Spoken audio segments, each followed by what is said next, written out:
Hello everyone, my name is Joseph Madrigal and today I will be talking to you all about peyote. Peyote is a common name for the cactus Lophophora williamsi. This plant is found predominantly in the Chihuahuan Desert in northern Mexico and Texas. Peyote contains a few psychoactive alkaloids, the primary being mescaline, which can also be found in the San Pedro cactus and the Peruvian torch. Mescaline is taken from the plant through its buttons, which are either chewed, boiled into a tea, or pressure cooked into a tarry substance that can be made into a pill. Mescaline is classified as a hallucinogen similar to LSD and psilocybin. The history of peyote is extensive and quite interesting.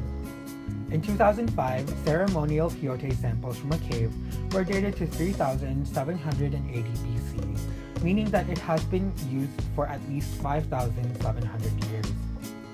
The first written accounts about it, however, do not come up until the 16th century.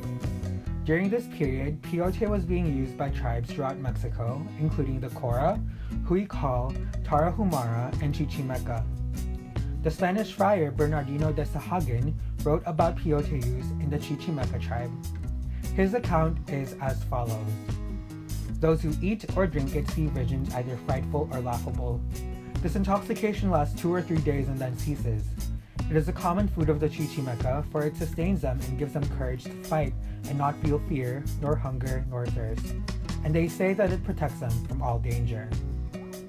Government regulation on peyote begins in 1620 when the Spanish Inquisition outlaws peyote in all of its lands. They argue that its usage is an act of superstition promoted by the devil against the Catholic Church. However, peyote continues to be used by Native Americans in both religious ceremonies and as a way to ease pain associated with toothache and childbirth. Fast forward to the 1800s. Peyote has spread throughout the Midwestern United States, and a Native American church, or peyotism, is founded, which practices peyote intake as a sacrament. During this time period, individual states attempt to fight the spread of peyotism. In 1897, mescaline was isolated by German chemist Arthur Hefter from peyote, and in 1919, mescaline was synthesized by Ernst Bath.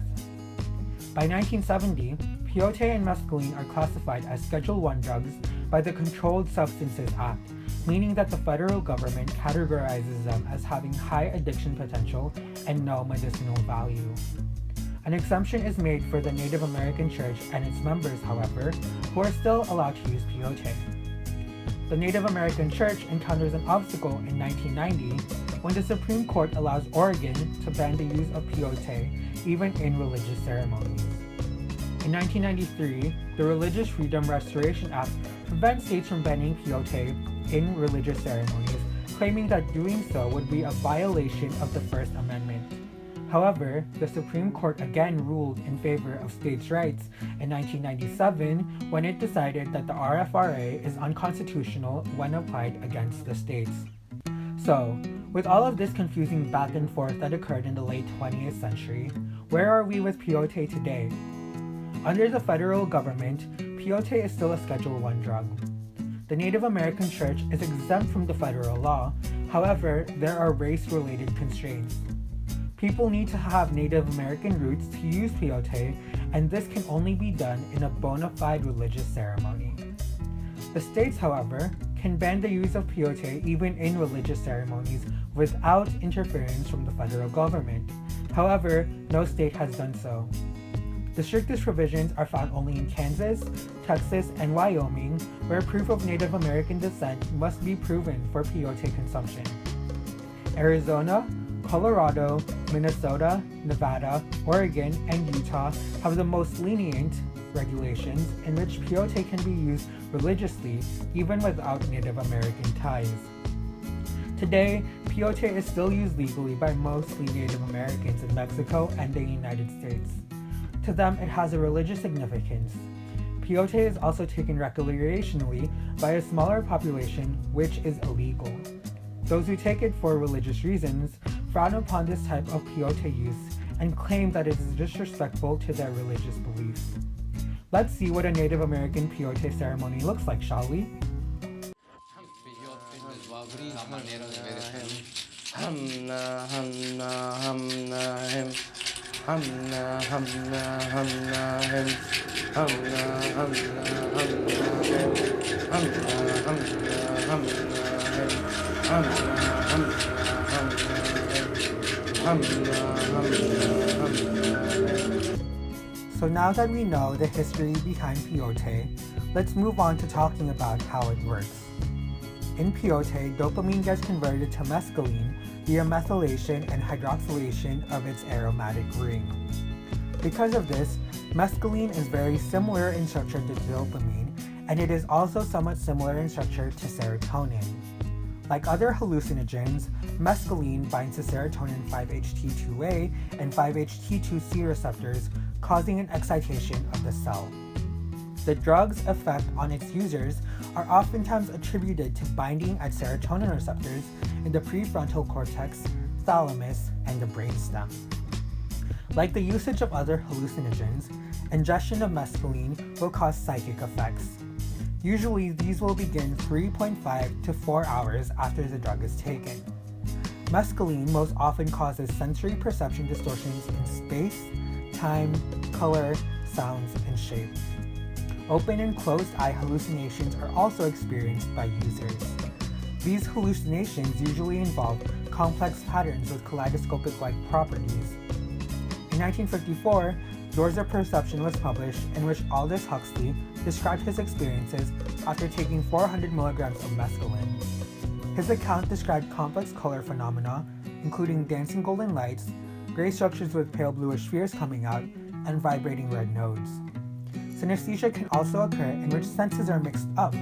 For example, music can be tasted or bring about flashes of color to someone who has taken mescaline. Physiologically, mescaline produces effects characteristic of the activation of the sympathetic nervous system. This includes increased heart rate, increases in temperature, nausea, dizziness, heavy perspiration, dilations of pupils, dry mouth, and anxiety. It is believed that this is caused by the activation of the locus coeruleus in the brainstem, which contains a large population of noradrenergic neurons that can affect the target of sympathetic system's postganglionic fibers. Let's see the effects of peyote on a person taking it for the first time, shall we?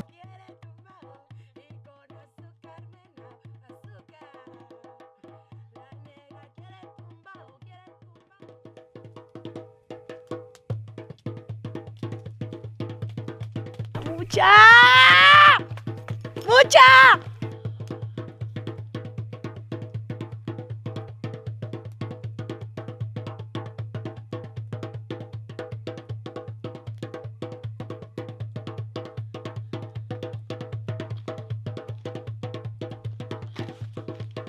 With all this information, we can ask ourselves, is peyote dangerous to our society? Well, according to the National Survey of Drug Use and Health conducted in 2015, 15.3% of the population has used some hallucinogen during their lifetime. Only 2%, however, have used peyote. As you can see from these graphs, peyote is not as much used as other hallucinogens like LSD and psilocybin. These graphs also show that more men have used peyote and hallucinogens in general during their lifetime. The age range that had the highest percentage of peyote users when the study was conducted was 22 to 64. Like many other hallucinogenic compounds, peyote is not considered to be addictive. Furthermore, recreational use of peyote is low compared to other hallucinogens because of its bitter taste, the nausea it causes, and its low potency. The human dosage for mescaline is 200 to 400 milligrams, while that of LSD is only 0.06 to 0.20 milligrams. In addition to this, peyote causes tolerance after only a few intake sessions. It also causes cross-tolerance with other hallucinogenic compounds. With that being said, there are still some dangers using peyote. In some cases, peyote and hallucinogenic users will try to counteract tolerance by taking higher doses. Bad psychedelic trips can occur when people are not comfortable with the setting in which they are taking drugs in or take too large of a dose. Bad trips may initiate suicidal thoughts and actual suicidal attempts. Finally, there is evidence that taking peyote while pregnant may lead to fetal abnormalities. Peyote is a very interesting drug. Although it is not commonly abused, the history and policy surrounding it is filled with many interesting twists and turns. I hope you all learned something out of this presentation and that you think twice before someone offers you a cactus to chew on. Thank you!